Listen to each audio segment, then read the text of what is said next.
গৃহায়ন ও গণপূর্ত মন্ত্রী আম ওবায়দুল মুক্তাদির চৌধুরী বলেছেন, দেশে আইন আছে, বিধিবিধান আছে, আমি সবাইকে সেটা মেনে চলার জন্য অনুরোধ করব। আইন ও বিধিবিধান অনুসরণ করে যদি পরিষদ চলে, আমি সেই পরিষদের সঙ্গে শতভাগ থাকব।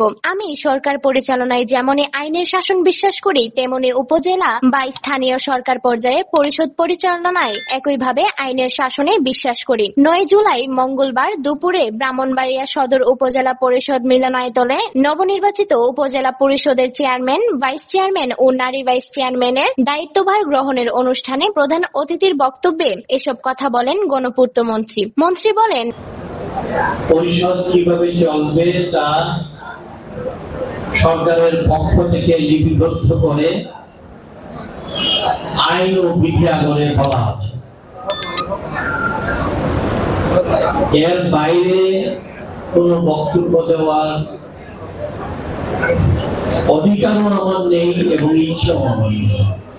বিধিবিধান উপেক্ষা করে পথ চলার সঙ্গে আমি নেই, আমি চাঁদাবাজের সঙ্গে নেই, তাদের দুর্ব্যবহারের সঙ্গে নেই, আমি হুমকি ধমকির রাজনীতিতে বিশ্বাস করি না। আমি আশা করব এই পরিষদ তাদের নিজেদের ক্ষমতার ভিতর থেকে পরিচালনা করবে।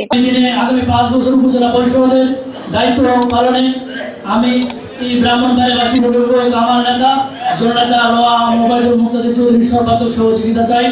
ওনার হাতকে শক্তিশালী করার জন্য আগামী দিনে ওনার যে ব্রাহ্মণবাড়িয়াকে নিয়ে স্বপ্ন, এটি সুন্দর মডেল ব্রাহ্মণবাড়িয়া যে স্বপ্ন, এই স্বপ্ন বাস্তবায়নের জন্য ওনার চলার পথকে মিশ্রণ রাখতে কাজ করে যাব।